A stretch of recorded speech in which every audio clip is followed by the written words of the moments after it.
Un lien hypertexte permet de rediriger un lecteur vers un site internet, un autre document et même vous pouvez ouvrir un nouveau message de votre logiciel de messagerie par défaut avec le champ destinataire pré-rempli. Vous découvrirez dans cette formation comment ajouter un lien, puis comment le modifier et enfin comment le supprimer. Pour commencer, vous pouvez ajouter un lien sur n'importe quelle forme, image et même texte, qu'il s'agisse de votre rapport Project 2013 ou du texte de votre diagramme. Pour commencer, sélectionnez l'objet sur lequel vous souhaitez ajouter le lien hypertexte. Je sélectionne ici mon image. Ensuite, je souhaite rediriger le lecteur vers le site internet Omotique. Lorsque le lecteur cliquera sur le logo, cela le permettra d'être sur le site officiel. Je clique donc droit au niveau de la sélection, puis recherchez dans le menu contextuel lien hypertexte.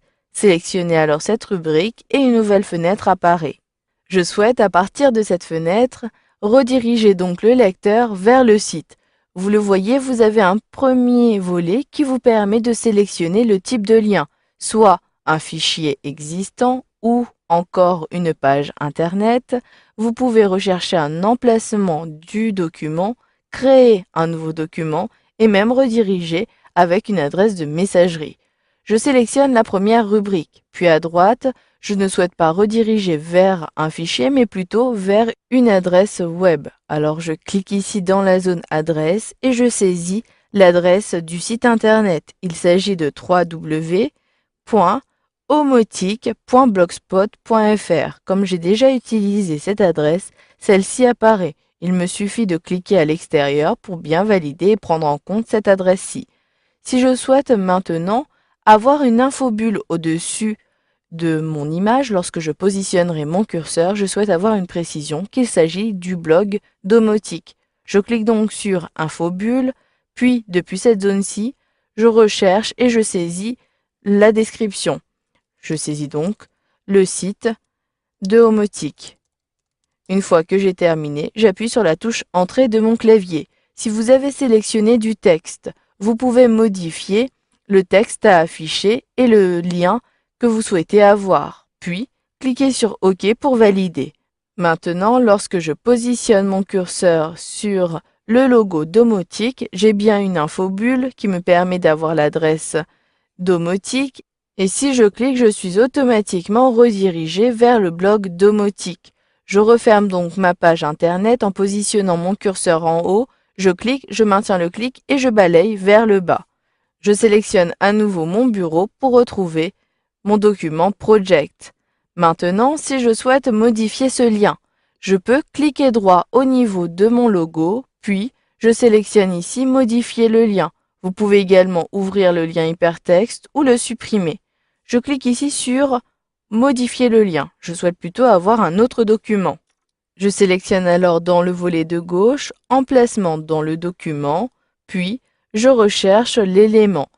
Vous avez ici les rapports, mais si j'utilise la barre de défilement, vous pouvez reporter à un autre endroit et notamment sur la vue des affichages. Je peux décider d'avoir un affichage plutôt diagramme de Gantt. Une fois que vous avez bien sélectionné ici l'affichage ou l'élément, vous pouvez cliquer ici sur OK. Vous pouvez même préciser une tâche plus précise pour rediriger sur une tâche spécifique. Puis, cliquez sur OK pour valider. Maintenant, si je clique sur Omotique, j'accède à la vue Affichage diagramme de Gantt.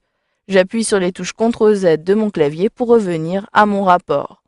Je souhaite maintenant plutôt avoir un lien vers une adresse de messagerie. Je sélectionne alors l'adresse ici de Jean Durand, plus précisément son nom ainsi que sa fonction, puis je clique droit. Je sélectionne ensuite Lien hypertexte. Depuis cette fenêtre, cette fois-ci, je sélectionne Adresse de messagerie. Vous devez saisir dans cet endroit-ci l'adresse de messagerie de Jean Durand. Il s'agit de jean.durand@omotique.fr. Vous le voyez, dès que j'ai commencé à saisir l'adresse de Jean Durand, par défaut, Mail to est apparu au début de Jean Durand. Cela signifie qu'il s'agit d'une adresse de messagerie. Vous pouvez avoir un objet pré-rempli dans votre nouveau message. Ici, il s'agit de contact projet. Puis, en dessous, vous pouvez choisir déjà les adresses de messagerie que vous avez récemment utilisées. Pour l'instant, je n'ai jamais ajouté de lien vers une adresse de messagerie, c'est pour cela que je n'ai aucun nom. Puis, cliquez ici sur OK. Vous pouvez même éventuellement à nouveau ajouter une description dans l'infobulle.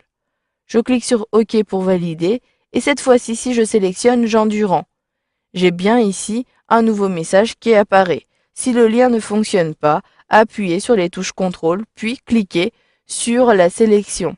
Ensuite, je sélectionne ici Ouvrir le lien hypertexte. J'ai bien mon logiciel de messagerie par défaut qui apparaît avec un nouveau message. J'ai bien le contact Jean Durand qui apparaît et j'ai bien en objet contact projet. Je ferme ici mon application, toujours comme précédemment pour Internet Explorer, et je retrouve Project. Procédez de la même façon pour rediriger un lecteur vers un document soit existant ou un nouveau document. Voilà, vous avez vu dans cette formation comment insérer des liens à la fois sur vos rapports, pour rediriger le lecteur sur un site internet, un document et même en ouvrant un nouveau message du logiciel de messagerie par défaut.